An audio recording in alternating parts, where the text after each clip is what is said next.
opportunity to be here and to present to you our product today. My name is Tate Cooper, here with my colleagues David Dillon and Andrew Iyer. In coordination with Dr. Andrew Merriweather, who heads up the lab of ergonomics and safety here at the University of Utah, we are Sonyko. There is a major problem in industry today, and it involves back injuries and back pain. The Bureau of Labor Statistics reports that over 1 million back injuries account for nearly 20% of all injuries and illnesses that occur in the workforce. And for construction workers, this is a harsh reality. Fortunately, this is something that can be prevented. The solution, for us, it is a new shoe insole, high-tech and able to track the performance and lifting techniques of the people who wear them. Via Bluetooth communication, we are able to send real-time notifications to smartphone and watch devices to alert the user when they are at risk of back injury, based on their posture and how they are lifting. The app is also integrated with high-tech coaching that is able to help these workers not just mask the pain of back injuries, but to prevent them by fixing habits in the first place. There are many different smart insoles on the market today, but their focus is almost completely on the athletes and runners. That is where Sonyko is unique. Our focus is here on the 11.2 million construction workers worldwide. The CDC has reported that over $1,600 is spent on average per employee in the prevention and treatment of back injuries. Now, on a global scale, this is huge. About $18 billion spent just on back injuries. We are confident that Sonykyo's specific focus on construction workers and labor workers will help us to address this market in a meaningful way. Our success will come as we help both the worker and the company cut these losses and focus their spending more on prevention rather than losses. If we can capture even just 1% of this $18 billion, we see a ceiling of a high value of revenue of a potential of $180 million a year. Our goal is to help, again, the company and the construction worker to cut these losses and to live a healthier and happier life. In turn, our production and revenue will increase. Like my colleague Tate was saying, Sonyko is a smart shoe insert that is on the cutting edge of technology in the industry. Some of that technology are 16 sensors within the insole. And these sensors provide feedback and send it to your devices directly. Imagine yourself working at a job site, lifting heavy objects all day, only to go home and realize that you had been lifting these objects incorrectly. And that is what Sonyko is trying to fix. We are trying to bring a product that will help you improve your stance. And here is our prototype.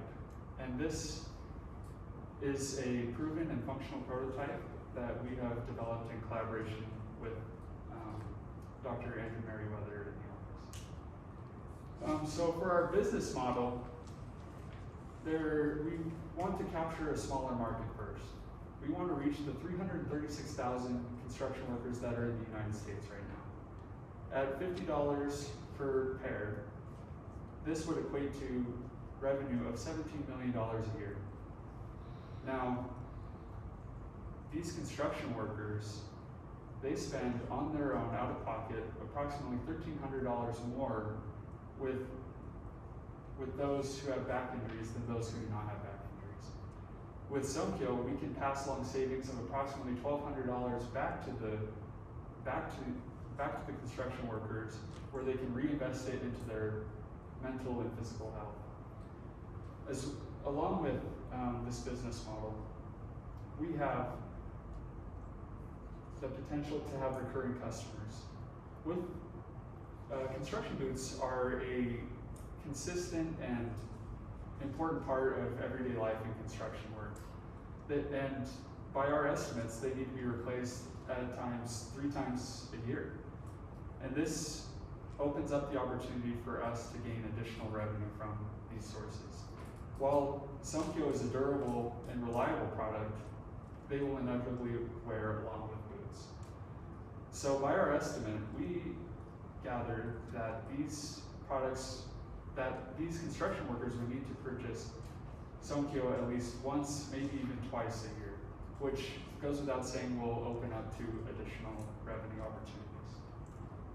There are several agencies that are actively involved in creating standards that keep workers safe. These institutions, OSHA, the CDC, and NIOSH, they all work together in collaboration to create a hazard-free, or as close to a hazard-free work environment as possible. These construction workers rely heavily on these agencies to deliver a safe standard that will keep them healthy. Unfortunately and sadly, these agencies do not have any regulations or standards regarding back injuries. And this opens up the opportunity for these workers to be injured on site. And OSHA even admits that there are no viable preventative back saving options that are on the market today. So what do we do about that? Sonyko wants to pair and team up with these agencies to create standards that will help these individuals maintain a healthy and safe work environment. Along with the market, we have plans to branch off into the market of exercise. It is by our estimates that in recent years, exercise enthusiasts have spent approximately $4 billion a year on exercise equipment. This makes Sonyko an excellent option and a great tool to add to the arsenal of these exercise enthusiasts to stay fit and stay healthy. Yeah, so as Andrew just explained, many people are enthusiastic about their health, whether it be in sports or just healthy lifestyles. I'm sure many of you are included in that. With Sonyko, achieving these goals, these new levels of their physical physique have never been closer before.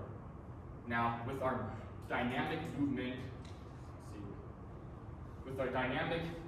tracking technology, we're able to provide, as my colleagues have said, live feedback, pinpointing root problems, and giving you personalized coaching techniques so that you can perform those exercises without harming your body.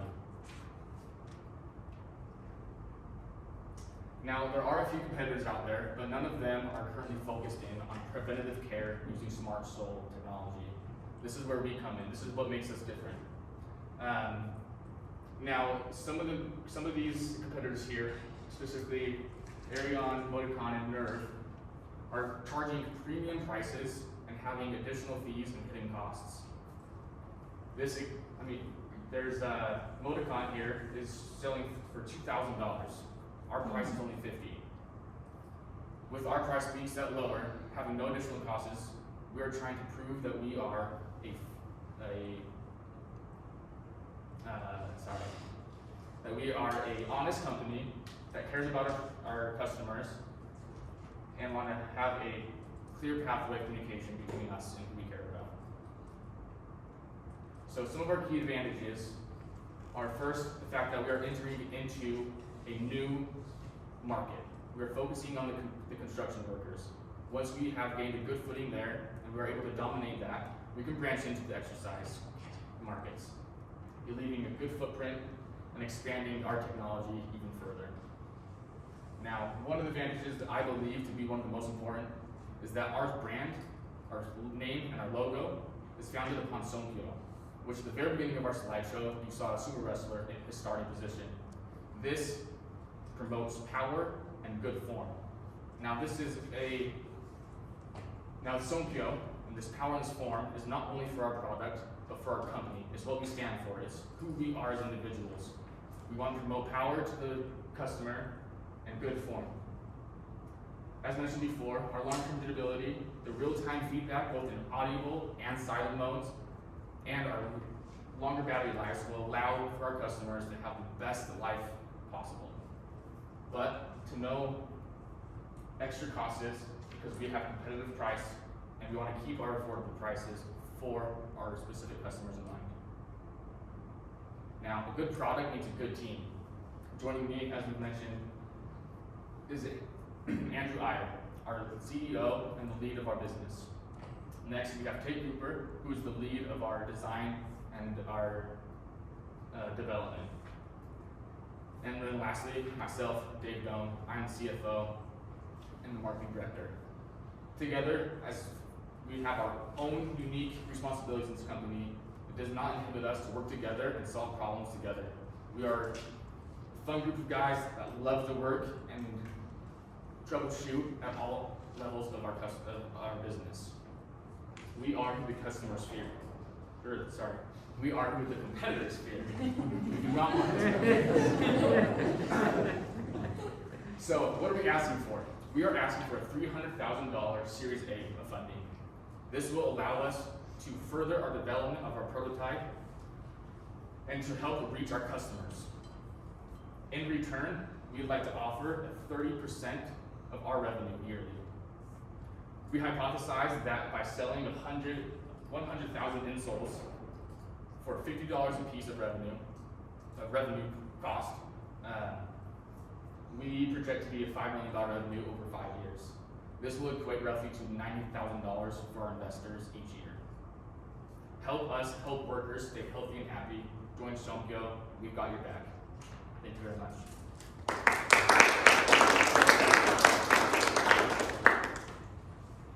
We'd like to open it up to questions for those who haven't. Yes?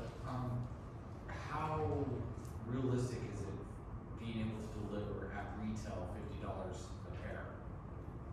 We have found that the manufacturing costs are well below that, and it is quite reasonable to be able to do that.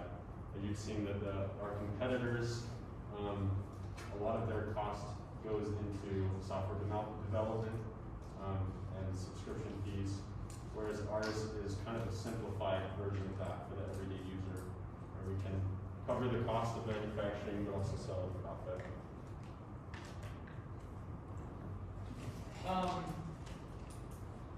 So as you mentioned, like OSHA and so on, don't necessarily have regulations around this. So I apologize if I misheard it. If you could just restate it or add to it.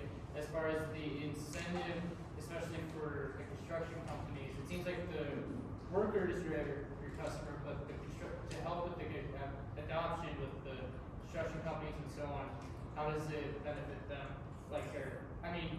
How's it easy adoption for them? The construction companies themselves. Yeah. Yeah, so what traditionally has happened is when OSHA, the CDC, or NIOSH are interacting with these different companies, they, like we said before, implement standards and regulations. And these are essential, like you see hard hats, safety harnesses, gloves, those are all essential pieces of personal protection equipment. And so with there being no back standards to support these individuals with chronic back pain, they have a hard time. These people with chronic back pain need these regulations. Otherwise, they're not going to be spending additionally on top of their $1,300 out of pocket to pay for this protection equipment. So when regulations are established, the employer will supply this information or this product to their employees as per these regulations and as per law. And so going through these companies or going through these regulators will ultimately benefit our target customer, the construction worker. Also, it'll benefit the construction companies themselves because they're having less injuries from their force, which then takes out, time off or compensation, those types of things. Yeah, we'll go here and then there. Yeah, hi. Okay. I kind of have a continuing question based off of that. Is this also maybe an independent purchasing project? Like if I go in and see it in the grocery store, I'm like, oh, I could use some new insoles for my sneakers. workers, I can go buy it as well. Yeah, absolutely. Okay, and that's like, would that be like first stage marketing still? You're gonna start working with these like OSHA and stuff to establish regulations and implement the product on a wider scale, but also still have it on like shelves? Yeah, so our first main avenue for selling is going to be things like in department stores, the buyer themselves, right, the user themselves, with the hopes by, cooperating with OSHA and creating these standards that Andrew talked about, and then making it mandatory for these companies to start buying in bulk from us so that they can protect their users. Thank you. So I'll just add a little bit to that. Adding on to what Dave was saying, that is essentially our plan to scale. Once these, like you think of how many hard hats are sold each year. If that were a Sonyko product, then that would be an immense market. So Right. that's our approach with partnering with these agencies. Awesome, thank you. So I was wondering if you guys have like different like styles for people who have different types of feet, like for like low arches, high arches. Do you guys have ones that are like adaptable to those kinds of differences too? That is something that is ongoing research for sure. That is a great question. Our first approach, as Dave was saying, is to kind of hit that standard market of selling at Walmart. So we have an insole that can be scaled based on the size of the shoe, and that's kind of our starting point. But that is a great question, and research is ongoing in that. Yes. So a follow on to that. So I actually used to work at a shoe store, and I saw a lot of insoles being bought, and I know many of them, they're bought like socks, where it's like, oh, size 5 to 8, and then 8 to 10, and then they're cut to size. Does that mean yours will be adjustable to be cut, or will it come in every single shoe size? Right now, it's designed to fit a variety of shoe sizes. It's not meant to be cut, but it will come in not every single shoe size, but it will be small enough, if that's making sense, small enough than the largest shoe, where it can still give you accurate data, but can fit, 3 or 4 shoe sizes. And then we'll have a next one that fits the next 3 or 4 shoe sizes. So not every single shoe size, but more of a range. Much like a sock that accommodates different shoe sizes. Yeah. And going on with that, just with our first customer being construction workers, we're not expecting somebody with a size 5 foot being a construction worker, right? So we're kind of staying clear of those first and those smaller shoe sizes. And then as we get into, into the exercise world, we'll obviously start making those adjustments because revenue's coming in faster, and then we can make those adjustments. Yes, Les? How do you plan on reaching, employers and trying to make yourself a solid PPE device that they would issue?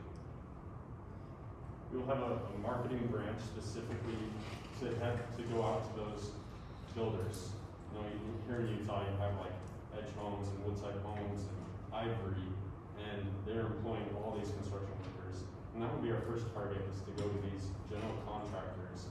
And again, it's kind of in coordination with OSHA and those other agencies to really get the word out and to show the benefit of using the Sonyko insole on a daily basis. Nancy, you can? Yeah, besides just lifting, what other data does it give you? I just think as someone who wears heels all the time, knowing that I have too much blood in the front of my toes that they're like super random to girls, but like my toenails hurt after like long, so I just thought of that application as I am obviously not a construction worker, to what other data that it can possibly provide that, would make my feet feel better after I wear heels for a day. The current prototype now is based on pressure sensors. Okay. Again, something that could be explored and expanded, but for now, it's focused on weight distribution and how you stand as you're lifting. So, other than sales volume, how do you guys measure success? This is largely a qualitative product. That is a good question, because with these individuals, it's like quality is key. Whether it's if it gets the job done, that is our goal. If they are experiencing back pain rather than chronic back pain, that is a success for us. And so, aside from financials, because we have to run a company, that is at the forefront of our minds. And do you have a follow-up question? Thank you. So second question, you guys are talking about influencing policy from OSHA. How do you guys plan to do that? Yeah, this is done largely by approaching them and opening it up for a case. There are many thousands of workers that are experiencing back pain, and to go to OSHA and say, we need products that are going to alleviate this problem, and with them admitting that back braces and the like don't really work long term, that is a concern that needs to be addressed. So to answer your question, it's largely just approaching them and saying, we have this product that'll fix this problem and solve all these sub problems. Market. So your product gives feedback to the consumer, right? Yes. And so do you have, like, what's your strategy to make sure that these people receive the feedback? Sorry, what's your strategy on making sure that the people receiving these feedbacks actually follow through?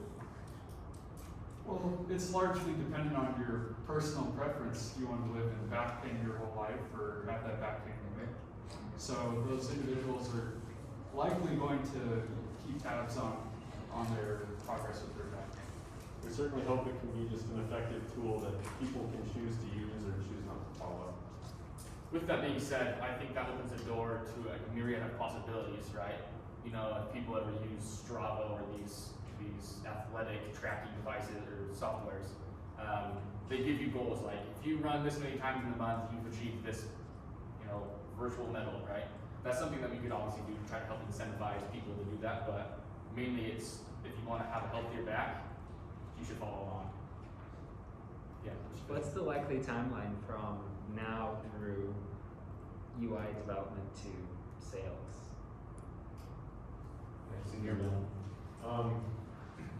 Very good question.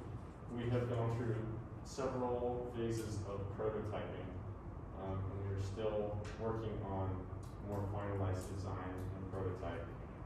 So production would be likely at least a year and a half to 2 years away. All right, thank you.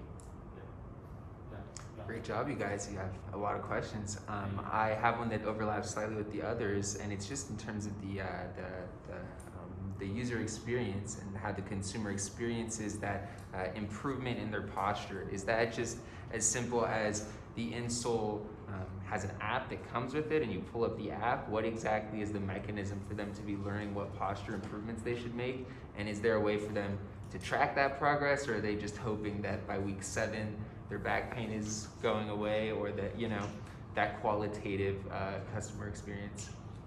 Yeah, there's a large qualitative aspect to it. The plan is to implement it with an app so that we can receive real-time notifications when something's wrong. You're overextending yourself or you're underextending and something is off, the algorithms within the app would be able to detect that and notify the user immediately. So instead of going home and realizing that, I'm sore, I'm not feeling very well, you can eliminate those problems immediately. And so does that answer your question? That does, yeah. It's almost real time. Just as a follow up, it sounds like you're saying you could have like your phone would buzz in your pocket, or you would get alerted that you're risking injuring yourself, or your posture should be improved. Exactly. Okay. We thought about putting like a little shocker inside the insole case and front arm. Every time you're bending over too far, it snaps you. But we thought we'd have too many problems with that, and not many people want to buy our products. So I don't think we could go through OSHA. and OSHA Right. So we decided to do the app route and have these just notifications like a text message. But yeah. Makes a lot of sense. Thank you. Having worn Chippewas for most of my life and poured concrete endlessly, comfort, that's a barrier that most construction workers, or even me, if this, adding another layer that I have to deal with, how are you planning to overcome that barrier? The layer you'd experience is extremely thin. Okay. How the prototype is it's several sensors inlaid between two pieces of plastic, essentially. Like, think of laminating. That's kind of how it's set in there. And so, to address your question of comfort, wouldn't be surprised if you didn't even notice it was there, but it was providing all this feedback for you. how are these charged if they're in communication with the phone all day? What's the solution there? Currently, the prototype has a small battery pack that clips on the shoelaces of the shoe Okay. and perhaps it connects to the sensors themselves. So currently, it is something that would need to be recharged on a daily basis and then last throughout the day on a single charge. Is it practical at some point for just thinking of how I might like to or not like to wear this, is it practical at some point to move the battery pack within the insole or no? I mean, that's certainly an option, but back to what Wes was saying, that might deter people because of I think discomfort, it's- because it will get thicker as you start adding more things into the insole itself, but. However, it is a possibility. One of the competitors, they were outrageously priced. They were like $20,000 or $30,000, but they had the battery within the insole itself. So it is possible. Thank you. Yeah. Awesome. Thank you very much for your time.